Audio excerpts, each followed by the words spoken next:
الحمدللہ رب العالمین والعاقبۃ للمتقین والصلاة والسلام علی سید الانبیاء والمرسلین۔ باب صلاۃ العیدین، نماز عیدین کا بیان۔ اس عنوان میں ہم نماز عید کا طریقہ اور نماز عیدین کے احکام و مسائل اس کو انشاءاللہ العزیز ہم پڑھیں گے۔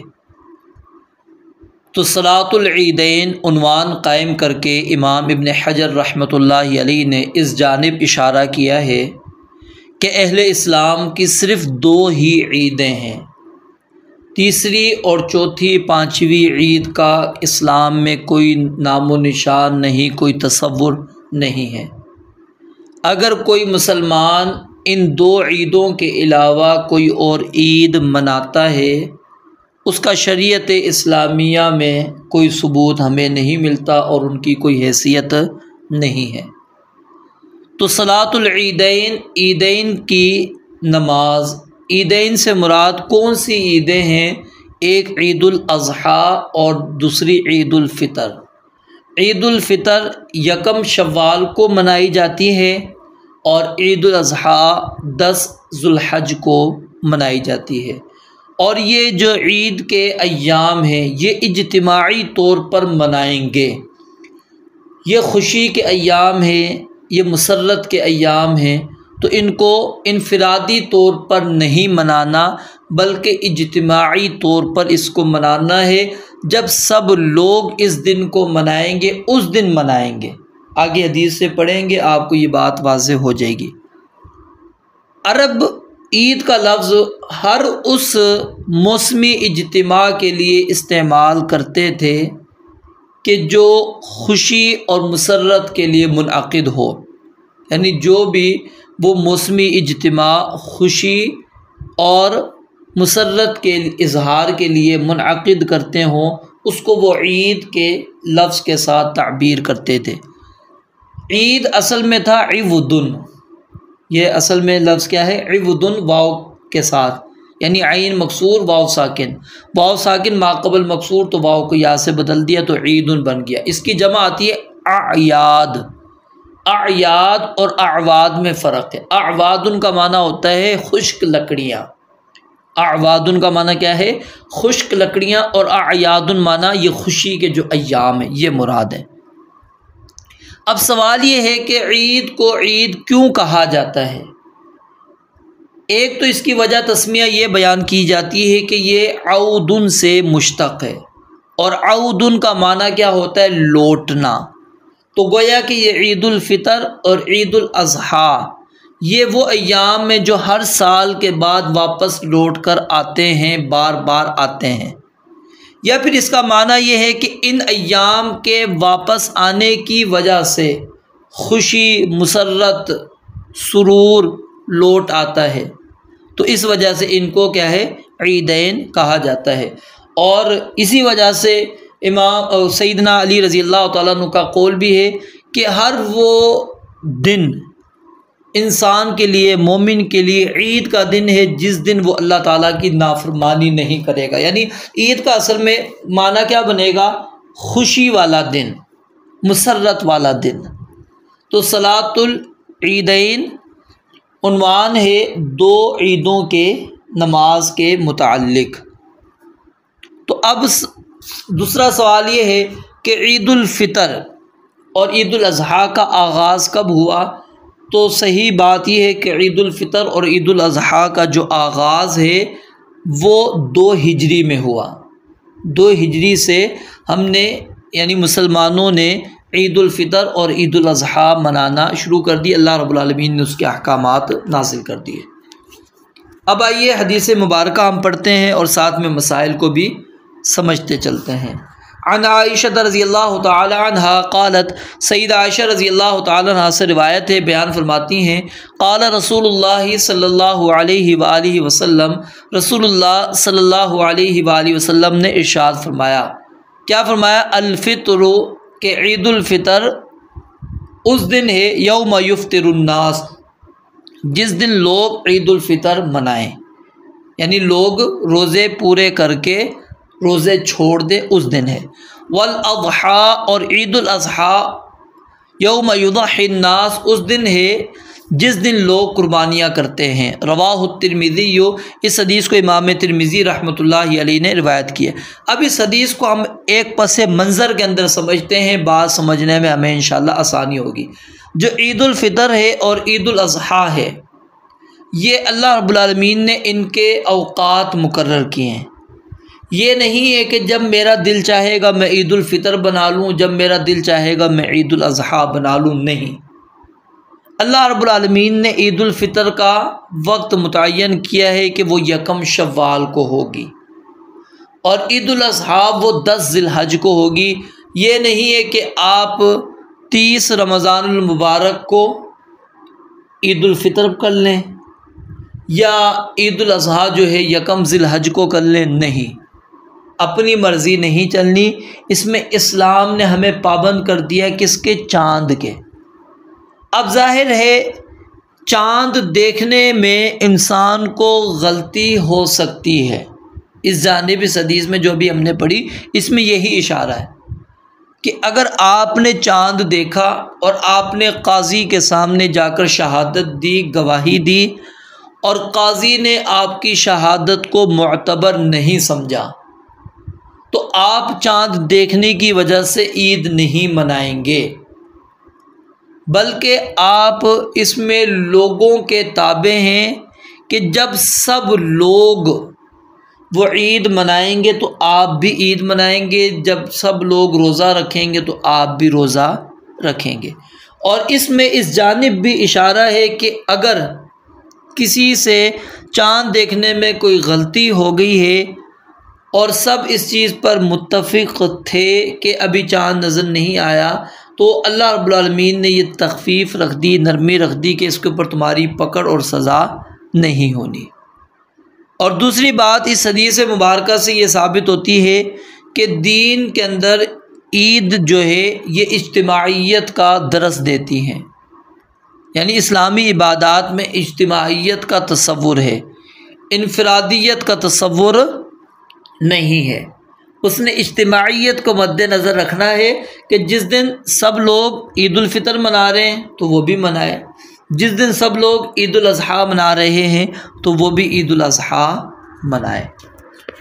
وعن ابی عمیر بن انس، ابو عمیر بن انس یہ تابعی ہیں اور ان کا تعلق سیدنا انس رضی اللہ تعالی عنہ کے ساتھ ہے، یعنی یہ سیدنا انس رضی اللہ تعالیٰ عنہ کے بڑے بیٹوں میں ہیں، اور ان کا نام تھا عبداللہ بن مالک انصاری، صغار تابعین میں شمار ہوتا ہے، ثقہ ہے اور چوتھے طبقے کے راوی ہیں، اور اپنے والد کے بعد کافی دیر تک یہ زندہ رہے۔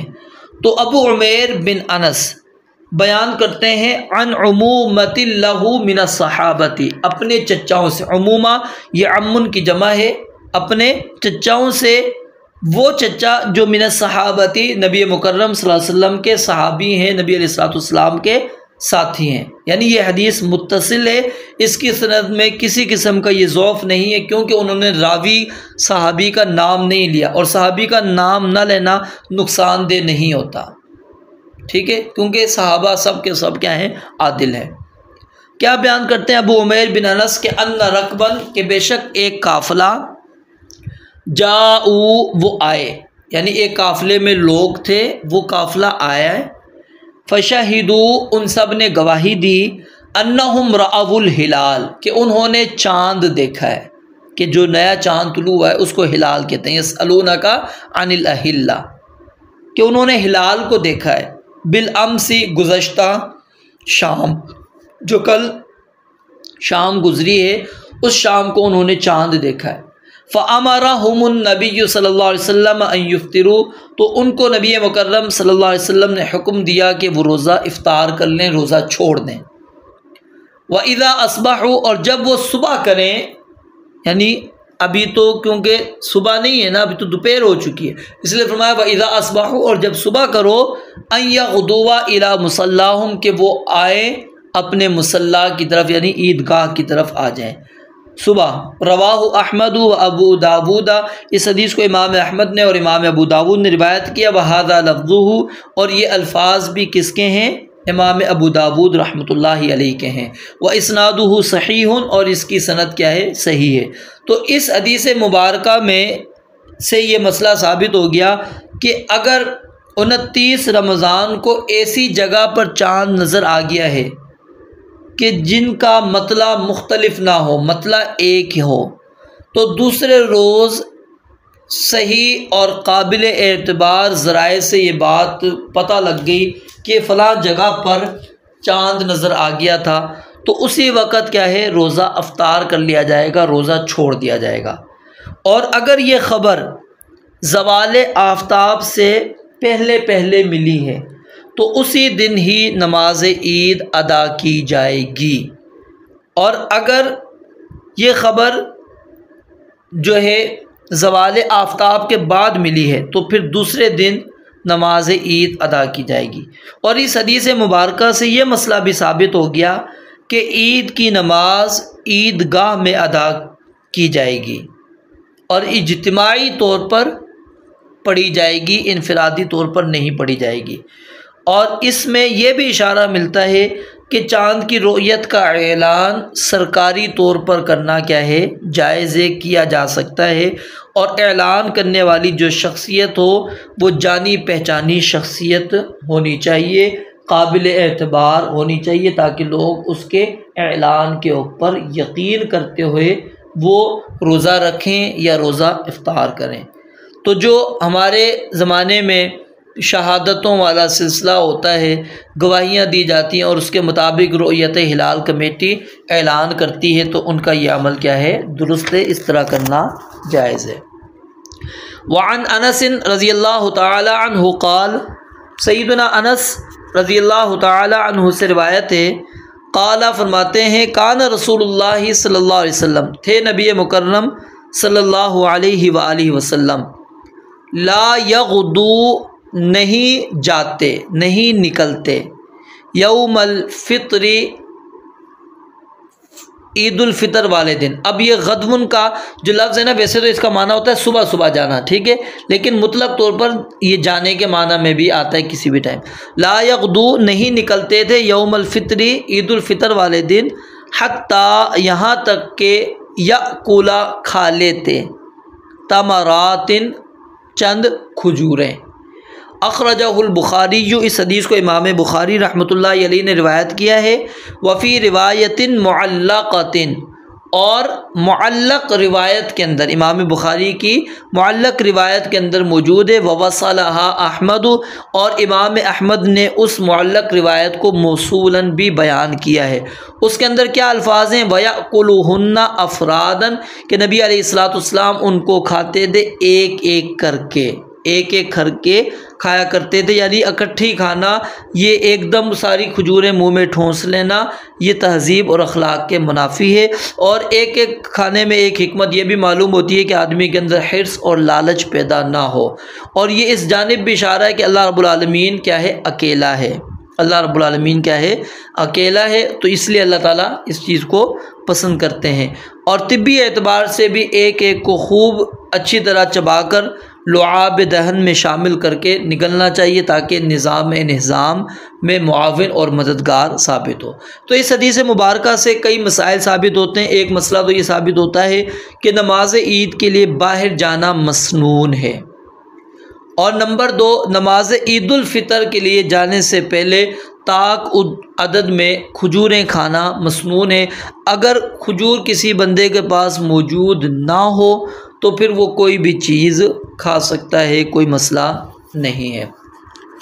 وعن ابن بریدہ، اور عبداللہ ابن بریدہ رحمہ اللہ سے روایت ہے، عن ابیہ، وہ اپنے والد سے بیان کرتے ہیں، قال، فرماتے ہیں، کان رسول اللہ صلی اللہ علیہ وسلم، تھے نبی مکرم صلی اللہ علیہ وسلم، لا یخرج یوم الفطر، نہیں نکلتے تھے عید الفطر والے دن، حتی یطعم، یہاں تک کہ کھا لیتے۔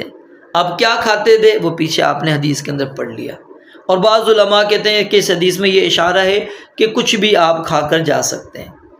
ولا یطعم، اور نہیں کھاتے تھے یوم الاضحیٰ، عید الاضحیٰ والے دن حتیٰ یصلی، یہاں تک کہ نماز پڑھ لیں۔ رواہ احمد و ترمذی، اس حدیث کو امام احمد اور امام ترمذی نے روایت کیا اور امام ابن حبان نے اس کو صحیح قرار دیا۔ تو یعنی یہ حدیث یہ مسئلہ بیان کرتی ہے کہ عید الفطر والے دن کچھ نہ کچھ کھا کر انسان کو نماز عید کے لیے جانا چاہیے، اور عید الفطر والے دن کچھ کھائے بغیر نماز عید کے لیے جانا چاہیے۔ یہ مسئلہ اس حدیث مبارکہ سے ثابت ہوتا ہے۔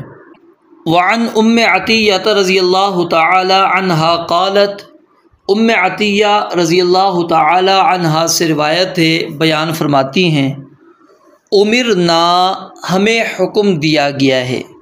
حکم دینے والے کون ہیں؟ رسول اللہ صلی اللہ علیہ وآلہ وسلم، اور صحیح بخاری کی روایت کے اندر واضح الفاظ ہیں، امرنا نبینا، کہ ہمارے نبی نے ہمیں یہ حکم دیا ہے، ان نخرج العواتق والحیض۔ العواتق یہ عاتقن کی جمع ہے، اور عاتق سے مراد وہ نوجوان بالغ کنواری لڑکیاں ہیں یا پھر جو ابھی بلوغت کے قریب ہیں، بالغ نہیں ہوئی بلوغت کے قریب ہیں، تو وہ لڑکیاں بھی مراد ہیں، اسی طرح وہ لڑکیاں جو بالغ ہو چکی ہیں اور کنواریاں ہیں، ٹھیک ہے۔ اور والحیض، حیض یہ حائضن کی جمع ہے، یعنی وہ عورتیں جو ابھی ماہواری کے ایام میں ہیں، جو ایام حیض کے اندر ہیں، جن کے ایام حیض آ رہے ہیں۔ تو نبی علیہ الصلوۃ والسلام نے کیا، سیدہ ام عطیہ کیا بیان فرماتی ہیں، امرنا، ہمیں حکم دیا گیا ہے، ان نخرج العواتق والحیض فی العیدین، کہ ہم عیدین میں ساتھ لے کر نکلیں نوجوان لڑکیوں کو اور حائضہ عورتوں کو۔ کیوں؟ یشہدنا، تاکہ وہ حاضر ہوں، الخیر، خیر کو، بھلائی کو، فضیلت کو، ودعوت المسلمین، اور مسلمانوں کی دعا کو، مسلمانوں کی پکار کو۔ یہاں مراد کیا ہے؟ دعا کے اندر شرکت ہوں، کیونکہ وہ نماز نہیں پڑھ سکتی، وہ دعا کے اندر شامل ہوں گی۔ وتعتزلوا، اور الگ رہیں، الحیض، حائضہ عورتیں، المصلی، عیدگاہ سے، المصلی، عیدگاہ سے یعنی نماز پڑھنے والی جگہ سے وہ دور رہیں گی۔ متفق علیہ، بخاری اور مسلم کی روایت ہے۔ اس حدیث مبارکہ سے ایک مسئلہ تو یہ ثابت ہوا کہ خواتین کا نماز عیدین کے لیے جانا یہ مسنون ہے اور جانا چاہیے۔ نبی علیہ الصلوۃ والسلام نے کیونکہ حکم دیا ہے، اور جب آپ علیہ الصلوۃ والسلام کسی چیز کا حکم دے دیں تو وہ چیز کیا ہوتی ہے؟ لازم ہوتی ہے، ضروری ہوتی ہے۔ اور غور کریں، اگر ہم اس حدیث مبارکہ کے اندر نبی علیہ الصلوۃ والسلام نے ایسی خواتین کو جو ان ایام میں نماز پڑھنے کی اللہ تعالیٰ کے ہاں سے مکلف نہیں ہیں، اللہ تعالیٰ نے ان کی نماز معاف کر دی ہیں، نمازیں نہیں پڑھنی انہوں نے۔ کیوں؟ کیونکہ وہ بنات آدم کو جو ایک مسئلہ پیش ہوتا ہے، اس مسئلے کے اندر وہ موجود ہیں، وہ ماہواری کے ایام کے اندر ہیں، مینسز کے ایام کے اندر ہیں، پیریڈ کے اندر موجود ہیں، حیض کے ایام کے اندر وہ موجود ہیں، نماز نہیں پڑھیں گی۔ لیکن نبی علیہ الصلوۃ والسلام کیا فرماتے ہیں کہ ہم ان عورتوں کو بھی لے کر عیدگاہ کی طرف آئیں جنہوں نے نماز نہیں پڑھنی۔ اور پھر دوسری چیز کہ وہ نوجوان لڑکیاں جو ابھی کنواری ہیں، یعنی جس کے اندر انسان، عورت بہت زیادہ باحیا ہوتی ہے، پردے کا بہت زیادہ خیال رکھتی ہے، تو ایسی عورتوں کو جو نبی علیہ الصلوۃ والسلام کہہ رہے ہیں کہ لے کر عیدگاہ پہنچو، تو اس سے یہ ثابت ہوتا ہے کہ عید کی نماز کے لیے خواتین کا جانا وہ انتہائی ضروری ہے، اہم ہے۔ جس طرح مرد وہ جاتے ہیں، اسی طرح خواتین بھی جائیں گی۔ لیکن ہمارے ہاں اس چیز کے اندر بہت زیادہ غفلت برتی جاتی ہے، اور کہا جاتا ہے کہ اس حدیث کا مطلب تھا کہ جو ابتدائے اسلام میں، کیونکہ مسلمانوں کی تعداد کہتے ہیں کم تھی، اس بنیاد پر عورتوں کو حکم دیا کہ وہ آئیں تاکہ مسلمانوں کا ایک ایک اجتماع ثابت ہو، مسلمانوں کی ایک بڑی جماعت لوگوں کو نظر آئے، تاکہ کفار کے اوپر ایک رعب، دبدبہ بیٹھے کہ دیکھو مسلمان اتنی بڑی تعداد کے اندر ہیں، تو یہ بات درست نہیں ہے، کیونکہ سیدنا عبداللہ بن عباس رضی اللہ تعالیٰ عنہما نبی علیہ الصلوۃ والسلام کے متعلق بیان فرماتے ہیں کہ نبی علیہ الصلوۃ والسلام خود اپنی ازواج مطہرات کو اور اپنی بیٹیوں کو عیدگاہ میں لے کر جایا کرتے تھے، اور سیدنا عبداللہ بن عباس کیا ہے، صغار صحابہ میں سے، چھوٹے صحابہ میں سے، تو ظاہر ہے ان کی یہ گواہی فتح مکہ کے بعد کی ہوگی، اور اس وقت تو اظہار قوت کی ضرورت ہی نہیں تھی۔ اور پھر اسی طرح سیدنا ابو بکر رضی اللہ تعالیٰ عنہ، سیدنا عمر اور سیدنا علی رضی اللہ تعالیٰ عنہ اپنی خواتین کو نماز عید کے اندر لے کر جاتے تھے، اور خواتین کا نماز عید میں حاضر ہونا وہ واجب سمجھتے تھے۔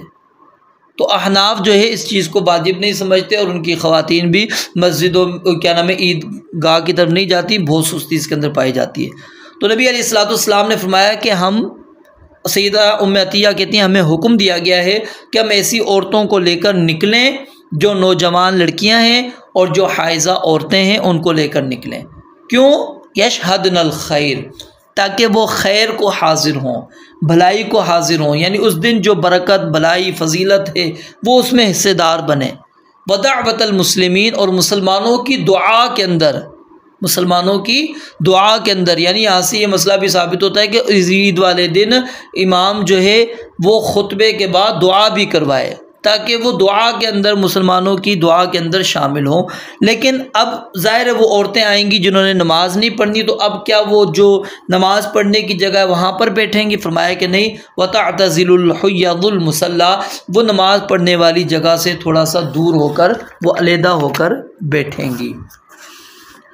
وعن ابن عمر رضی اللہ تعالیٰ عنہما قال، سیدنا عبداللہ بن عمر رضی اللہ تعالیٰ عنہما سے روایت ہے، فرماتے ہیں کان رسول اللہ صلی اللہ علیہ وسلم و ابو بکر و عمر، تھے رسول اللہ صلی اللہ علیہ وسلم، ابو بکر اور عمر رضی اللہ تعالیٰ عنہما، یصلون العیدین، پڑھا کرتے تھے عیدین کی نماز، قبل الخطبتی، خطبے سے پہلے۔ یعنی اس حدیث سے یہ مسئلہ ثابت ہو گیا کہ عیدین کی نماز پہلے ادا کی جائے گی اور خطبہ بعد میں ہوگا۔ بنو امیہ کے دور میں مروان بن حکم وہ پہلا حکمران تھا جس نے نماز سے پہلے خطبے دینے کا آغاز کیا، اور اس وقت سیدنا ابو سعید خدری رضی اللہ تعالیٰ عنہ نے اس پر احتجاج کیا اور برملا ان کو کہا کہ تم نے سنت کے خلاف عمل کیا ہے۔ نبی علیہ الصلوۃ والسلام کا طریقہ کیا ہے؟ پہلے نماز پڑھنا، پھر اس کے بعد خطبہ دیتے تھے۔ تو اس حدیث سے یہی چیز ثابت ہوئی، اور اسی کے اوپر ہی عمل کرنا چاہیے کہ پہلے نماز اور اس کے بعد خطبہ۔ وعن ابن عباس رضی اللہ تعالیٰ عنہما، سیدنا عبداللہ بن عباس رضی اللہ تعالیٰ عنہما سے روایت ہے، ان النبی صلی اللہ علیہ وسلم صلی یوم العید رکعتین، کہ نبی علیہ الصلوۃ والسلام نے عید والے دن 2 رکعتیں ہی ادا کی ہیں۔ لم یصلی، نہیں نماز پڑھی، قبلہما، ان 2 رکعتوں سے پہلے، ولا بعدہما، اور نہ ہی ان کے بعد۔ اخرجہ السبعہ، اس کو ائمہ 7 نے روایت کیا۔ تو اس حدیث سے یہ مسئلہ ثابت ہو گیا کہ عیدگاہ میں صرف ہم نے 2 رکعت ادا کرنی، اور وہ کون سی ہے؟ نماز عید کی۔ نماز عید سے پہلے بھی کوئی نماز نہیں، اور نماز عید کے بعد بھی کوئی نماز نہیں۔ ہاں البتہ جب نبی علیہ الصلوۃ والسلام گھر واپس تشریف لاتے تھے اس وقت 2 رکعتیں پڑھتے تھے۔ آگے یہ بات آ رہی ہے اور پھر وہاں پر میں آپ کو مزید سمجھاتا ہوں۔ وعنہ رضی اللہ تعالیٰ عنہ، سیدنا عبداللہ بن عباس رضی اللہ تعالیٰ عنہما سے ہی روایت ہے، ان النبی صلی اللہ علیہ وسلم صلی العید، کہ بے شک نبی مکرم صلی اللہ علیہ وسلم نے نماز عید ادا کی، بلا اذان ولا اقامت، کہ نہ اذان ہوگی اور نہ ہی اقامت، یعنی نماز عید کے لیے نہ ہی اذان ہے اور نہ ہی اقامت ہے۔ یہ مسئلہ بھی یہاں سے ثابت ہو گیا کہ آپ نے بغیر کسی اذان اور اقامت کے نماز عید ادا کرنی ہے۔ اخرجہ ابو داود، اس حدیث کو امام ابو داود نے روایت کیا، وَأَصْلُهُ فِي الْبُخَارِيِّ، اور اس کی جو اصل ہے وہ بخاری کے اندر موجود ہے۔ تو اس حدیث کو شیخ زبیر علی زئی رحمۃ اللہ علیہ انہوں نے سندن کیا ہے؟ ضعیف قرار دیا ہے، اس کو ضعیف قرار دیا ہے، اور امام البانی رحمۃ اللہ علیہ نے اس کو صحیح قرار دیا ہے۔ تو بہرحال مسئلہ یہی ہے کہ نماز عید بغیر اذان اور اقامت کے ادا کی جائے گی، اور عیدین کے لیے اگر کوئی بندہ اذان دیتا ہے یا اقامت کہتا ہے تو اس کو ہم کیا کہیں گے؟ بدعت کہیں گے، اور کوئی ایسی چیز بھی نہیں اختیار کرنی جو اذان اور اقامت کے قائم مقام سمجھی جائے۔ وعن نبی سعید رضی اللہ تعالیٰ عنہ قال سیدنا ابو سعید خدری رضی اللہ تعالیٰ عنہ سے روایت ہے، فرماتے ہیں کان النبی صلی اللہ علیہ وسلم لا یصلی قبل العید شیئا، کہ نبی علیہ الصلوۃ والسلام تھے لا یصلی نہیں نماز پڑھا کرتے قبل العید عید کی نماز، لا یصلی قبل العید شیئا کہ عید سے پہلے نبی علیہ الصلوۃ والسلام کچھ بھی نماز نہیں پڑھا کرتے تھے۔ فاذا رجع پھر جب لوٹ آتے الی منزلہ اپنے گھر کی طرف، صلی رکعتین تو 2 رکعتیں نبی علیہ الصلوۃ والسلام ادا کیا کرتے تھے۔ رواہ ابن ماجہ باسناد حسن، اس حدیث کو امام ابن ماجہ نے حسن سند کے ساتھ روایت کیا ہے، حسن سند کے ساتھ روایت کیا۔ تو اس روایت کو جو ہے امام البانی رحمۃ اللہ علیہ اور دیگر نے جو ہے صحیح اور حسن قرار دیا ہے، اور شیخ زبیر علی زئی رحمۃ اللہ علیہ نے اس کو ضعیف قرار دیا ہے۔ تو بہرحال نماز عیدین سے پہلے کوئی نماز نہیں ہے، اور نماز عیدین کے بعد بھی کوئی نماز نہیں ہے۔ ہاں، گھر میں جو نبی علیہ الصلوۃ والسلام سے نماز پڑھنا ثابت ہے، اس کا نماز عید کے ساتھ کوئی تعلق نہیں ہے۔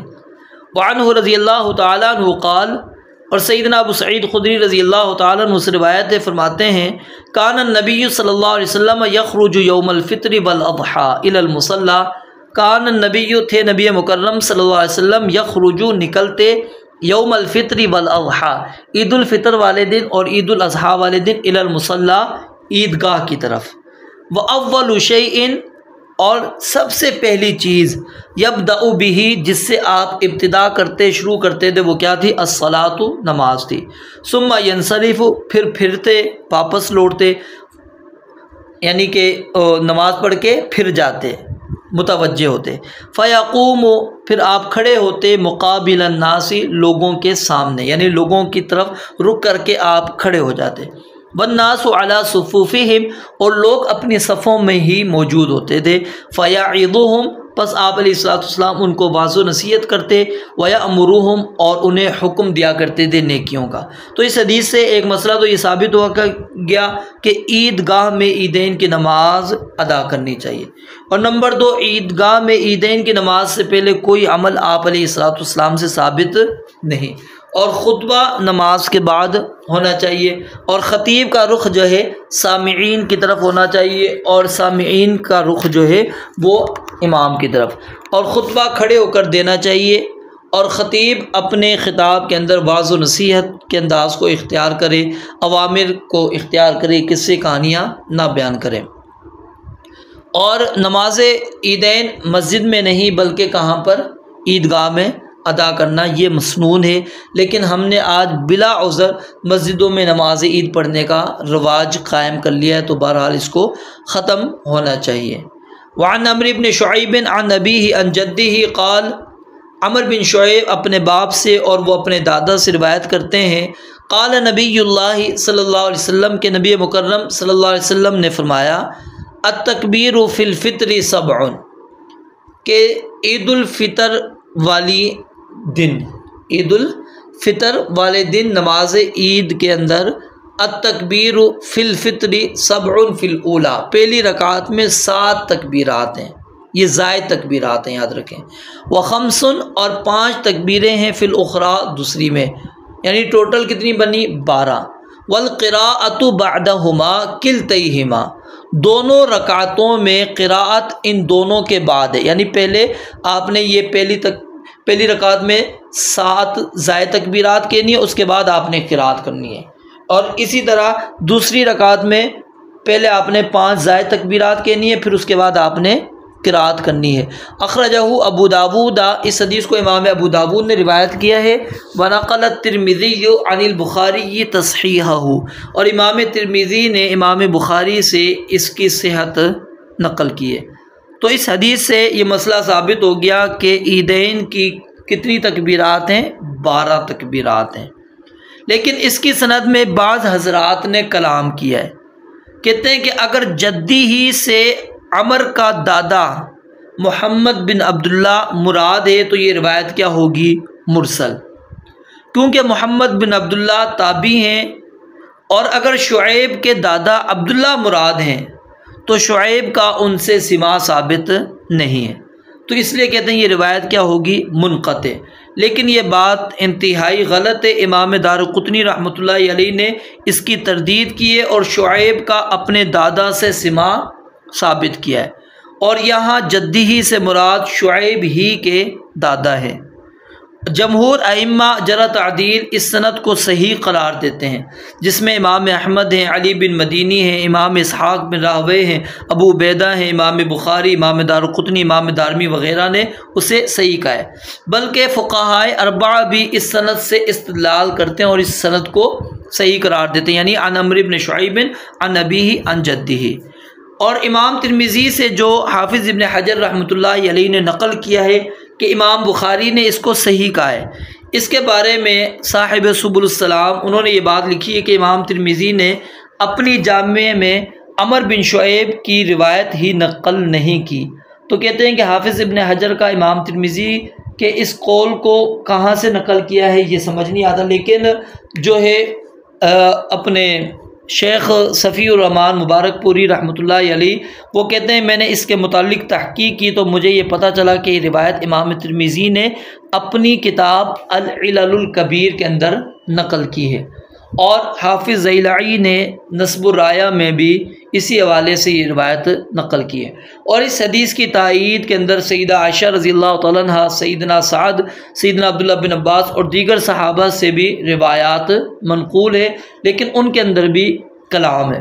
اکثر صحابہ اور تابعین اور فقہائے مدینہ کے علاوہ امام احمد، امام شافعی وغیرہ کا بھی اسی حدیث کے مطابق عمل ہے، اور اس کے اندر ایک معروف رسالہ ہے القول السدید فیما یتعلق بتکبیرات العید۔ یہ شیخ عبد الرحمن مبارک پوری رحمۃ اللہ علیہ جنہوں نے جامع ترمذی کی شرح لکھی ہے تحفۃ الاحوذی، ان کی یہ رسالہ ہے۔ تو یہ رسالہ اگر آپ پڑھیں گے تو اس کو پڑھنے میں آپ کو بات سمجھ میں آ جائے گی کہ صحیح بات کیا ہے کہ 12 زائد تکبیرات ثابت ہیں۔ امام ابو حنیفہ رحمۃ اللہ علیہ اور دیگر جو فقہا ہے کوفہ کے، وہ 6 تکبیروں کے قائل ہیں، 3 پہلی رکعت میں قرات سے پہلے اور 3 دوسری رکعت میں رکوع میں جانے سے پہلے، لیکن اس کے بارے میں کوئی ہمیں صحیح مرفوع روایت نہیں ملتی، تو اس لیے جمہور صحابہ اور تابعین کا جو عمل ہے وہی درست ہے اور اسی کو ہی ہم راجح قرار دیں گے۔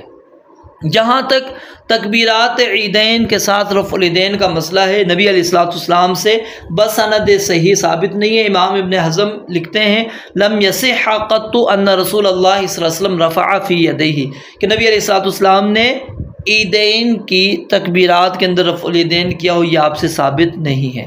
لیکن عمومی جو روایات ہیں، امام بحقیق نے جیسا کہ نقل کیا ہے کہ بندہ جب رکوع سے پہلے یعنی نبی علیہ الصلوۃ والسلام جو بھی تکبیر کہتے تھے اس کے اندر آپ علیہ الصلوۃ والسلام رفع الیدین کیا کرتے تھے، تو اس کے مطابق ہم کہتے ہیں کہ رفع الیدین کرنا چاہیے۔ تو نماز عیدین کا طریقہ کیا ہو گیا کہ آپ نے پہلی رکعت کے اندر اللہ اکبر کہنی ہے، اب اس کے بعد آپ نے ثنا پڑھے، ثنا پڑھنے کے بعد آپ 7 زائد تکبیرات کہیں گے، اور ہر تکبیر کہتے ہوئے اپنے ہاتھوں کو کانوں کی لو تک یا کندھوں تک اٹھائیں گے، پھر ہاتھ کو باندھ لیں گے، ٹھیک ہے۔ اس کے بعد آپ پھر قرات کریں گے، پھر دوسری رکعت میں جب آپ کھڑے ہو جائیں گے تو اس کے بعد آپ نے 5 زائد تکبیرات کہنی، پھر اس کے بعد قرات کرنی ہے۔ تو یہ طریقہ ہے نماز عیدین کا۔ وعن ابی واقد اللیثی رضی اللہ تعالیٰ عنہ، سیدنا ابو واقد لیثی رضی اللہ تعالیٰ عنہ سے روایت فرماتے ہیں کان النبی صلی اللہ علیہ وسلم یقرأ فی الاضحیٰ والفطر، کہ نبی علیہ الصلوۃ والسلام عید الاضحیٰ اور عید الفطر کی نماز میں پڑھا کرتے تھے بقاف، سورہ قاف، واقتربت الساعۃ وانشق القمر، اور سورہ قمر، اس کی تلاوت کیا کرتے تھے۔ اخرجہ مسلم، اس حدیث کو امام مسلم نے روایت کیا ہے۔ تو یعنی عیدین کی نماز میں ان صورتوں کا پڑھنا افضل ہے، مسنون ہے، باقی دوسری صورتیں بھی پڑھی جا سکتی ہیں۔ وعن جابر رضی اللہ تعالیٰ عنہ قال، سیدنا جابر رضی اللہ تعالیٰ عنہ سے روایت فرماتے ہیں کان رسول اللہ صلی اللہ علیہ وسلم، تھے نبی مکرم صلی اللہ علیہ وسلم، اذا کان یوم العید، جب عید کا دن ہوتا تھا، خالف الطریق، تو آپ علیہ الصلوۃ والسلام راستہ تبدیل کرتے تھے، یعنی آتے جاتے آپ کا راستہ الگ ہوتا تھا، دوسرا ہوتا تھا، جاتے ہوئے دوسرا راستہ اور واپسی پہ دوسرا راستہ اختیار کرتے تھے۔ اور اس کی اندر ہمیں مسلمانوں کو نبی علیہ الصلوۃ والسلام کا جو اسوہ ہے، آپ کا نمونہ ہے، اسی کی اقتداء کرنی چاہیے، اور اس سے کیا ہوگا کہ یہ بہت سارے جو مقامات ہوں گے وہ ہمارے لیے گواہی بنیں گی، اور پھر اس سے اسلام کی شوکت کا اظہار بھی ہوتا ہے، مظاہرہ ہو جاتا ہے اس کے ذریعے سے۔ اخرجہ البخاری ولی ابی داود، اس حدیث کو امام بخاری نے روایت کیا ہے، اور ابو داود نے سیدنا عبداللہ بن عمر رضی اللہ تعالیٰ عنہما سے اسی طرح نقل کیا ہے۔ وعن انس رضی اللہ تعالیٰ عنہ قال، سیدنا انس رضی اللہ تعالیٰ عنہ سے روایت ہے، فرماتے ہیں قدیم رسول اللہ صلی اللہ علیہ وسلم المدینہ، کہ نبی علیہ الصلوۃ والسلام مدینہ میں آئے، ولہم یومان، اور اہل مدینہ کے 2 روز تھے، 2 دن تھے، یلعبون فیہما، جن میں وہ کھیلا کرتے تھے۔ فقال، آپ علیہ الصلوۃ والسلام نے فرمایا قد ابدلکم اللہ بہما خیرا منہما، کہ یقیناً اللہ تعالیٰ نے تبدیل لی، قد ابدلکم اللہ، اللہ تعالیٰ نے بدلے میں دے دیا ہے، بہما، ان دونوں کے بدلے میں، خیرا منہما، جو ان دونوں سے بہتر دن ہیں وہ اللہ تعالیٰ نے تمہیں بدلے میں دے دیے ہیں۔ وہ کیا ہے؟ یوم الاضحیٰ و یوم الفطر، ایک دن عید الاضحیٰ کا ہے اور دوسرا دن عید الفطر کا ہے۔ اخرجہ ابو داود والنسائی باسناد صحیح، اس حدیث کو امام ابو داود اور امام نسائی نے صحیح سند کے ساتھ روایت کیا ہے۔ تو یہاں سے ایک تو مسئلہ یہ ثابت ہو گیا کہ عیدین کے دن کھیلنا کودنا اور مسرت اور فرت کا اظہار کرنا یہ جائز ہے، شرط یہ ہے کہ شریعت کے منافی نہ ہوں، اور مشرکوں اور کافروں کی جو عید ہیں ان پر خوشی کا اظہار نہیں کرنا، بعض علماء تو اس کو حرام کہتے ہیں۔ اصل میں جو ہے اہل مدینہ جو 2 دن منایا کرتے تھے جو ان کی خوشی اور مسرت کے دن ہوتے تھے، وہ کون سے تھے؟ ایک یوم نیروز اور دوسرا یوم مہرجان۔ یہ دونوں کلمے جو ہیں فارسی ہیں، فارسی سے عربی بنائے گئے ہیں، ٹھیک ہے۔ نیروز اصل میں کیا تھا؟ نوروز، یعنی نیا دن، یعنی جس دن شمسی سال کا جو پہلا دن ہوتا تھا اس دن یہ دن مناتے تھے۔ تو نوروز اس کو اس لیے کہتے تھے کہ اس دن سورج برج حمل کی طرف منتقل ہوتا تھا۔ اور جو دوسرا کلمہ ہے مہرجان، اصل میں تھا وہ مہرگان، گاف کے ساتھ، تو اس سے مراد وہ دن ہے جب سورج برج میزان میں منتقل ہوتا ہے، اور اہل فارس نے اس مہینے کو اس نام کے ساتھ موسوم کیا۔ تو یہ دونوں دن جو ہے نہایت معتدل ہوتے تھے، یعنی نہ ان میں گرمی ہوتی تھی اور نہ ہی سردی، تو شب و روز بھی ان دونوں کے برابر ہوتے تھے۔ تو یہ اس دن کیا ہے، فارسی لوگ عید مناتے تھے، ان کو دیکھ کر عرب لوگوں نے بھی عید منانا شروع کر دی، تو اللہ رب العالمین نے ان کے اس عید والے دنوں کو ختم کر دیا، اور اس سے بہتر جو دن اللہ رب العالمین نے دیے ان کو اختیار کرنا چاہیے۔ تو یعنی یہاں سے یہ مسئلہ ثابت ہو گیا، جو کفار کے ایام ہیں ان کی تعظیم نہیں کرنی چاہیے، ان کو نہیں منانا چاہیے، وہ ہی دن منانے چاہیے جو اللہ رب العالمین نے ہمیں دیے ہیں۔ وعن علی رضی اللہ تعالیٰ عنہ قال، سیدنا علی رضی اللہ تعالیٰ عنہ سے روایت فرماتے ہیں، من السنتی، کہ یہ سنت طریقہ ہے، سنت میں سے یہ بات ثابت ہے، ان یخرج الی العید ماشیا، کہ عید گاہ کی طرف پیدل چل کے جایا جائے۔ رواہ الترمذی وحسنہ، اس حدیث کو امام ترمذی نے روایت کیا اور اس کو حسن قرار دیا ہے۔ اب اس کو کیا ہے، امام شیخ زبیر علی زئی رحمۃ اللہ علیہ انہوں نے اس کو سندن کیا ہے، سخت ضعیف قرار دیا ہے، اور دیگر محققین نے بھی اس کو ضعیف قرار دیا، لیکن امام ترمذی نے اس کو جو ہے حسن قرار دیا۔ تو بہرحال علماء کہتے ہیں کہ اس حدیث کے اوپر عمل کیا جائے گا کہ پیدل جانا مستحب ہے، اور اس کے شواہد موجود ہیں دیگر۔ وعن ابی ہریرہ رضی اللہ تعالیٰ عنہ، سیدنا ابو ہریرہ رضی اللہ تعالیٰ عنہ سے روایت ہے کہ انہم اصابہم مطر، کہ ان کو بارش پہنچ گئی، فی یوم عید، عید والے دن، فصلی بہم النبی صلی اللہ علیہ وسلم صلاۃ العید فی المسجد، تو ان کو نبی علیہ الصلوۃ والسلام نے نماز عید مسجد کے اندر پڑھائی۔ رواہ ابو داود باسناد لین، اس حدیث کو امام ابو داود رحمۃ اللہ علیہ نے ضعیف سند کے ساتھ روایت کیا، یعنی اس کے اندر ایک راوی ہے عیسیٰ بن عبداللہ بن ابی فروہ، وہ مجہول ہے، تو اس وجہ سے یہ روایت کیا ہے، انتہائی کمزور ہے، ضعیف ہے۔ تو اس مسئلے کے اندر علماء کا بہرحال اختلاف موجود ہے کہ نماز عید وسیع اور کشادہ مسجد میں پڑھنا افضل ہے یا باہر نکل کر عیدگاہ میں پڑھنا۔ تو امام شافعی کے نزدیک وسیع اور جو فراخ اور کشادہ مسجد ہو اس میں پڑھنا افضل ہے، اور امام مالک کہتے ہیں کہ نہیں، نبی علیہ الصلوۃ والسلام نے زندگی بھر نماز عید باہر عیدگاہ میں ادا کی ہے، تو اس لیے عیدگاہ میں جا کر پڑھنا افضل ہے۔ تو حتی الوسع انسان کو کوشش یہی کرنی چاہیے، جس کام کو آپ نے ہمیشہ کے لیے اختیار کیا اس پر مداومت کی، ہمیں اسی چیز کو اختیار کرنا چاہیے کہ نماز عید عیدگاہ میں جا کر ادا کریں، مسجدوں میں ادا نہ کریں۔ باقی اگر کوئی انتظام وغیرہ موجود نہ ہو تو عید مسجد کے اندر بھی ادا کی جا سکتی ہے۔ تو یہ چند احکام و مسائل تھے نماز عیدین کے حوالے سے جو ہم نے پڑھے۔ رب العالمین سے دعا ہے اللہ تعالیٰ سمجھنے عمل کرنے کی توفیق عطا فرمائے۔ وآخر دعوانا الحمدللہ رب العالمین۔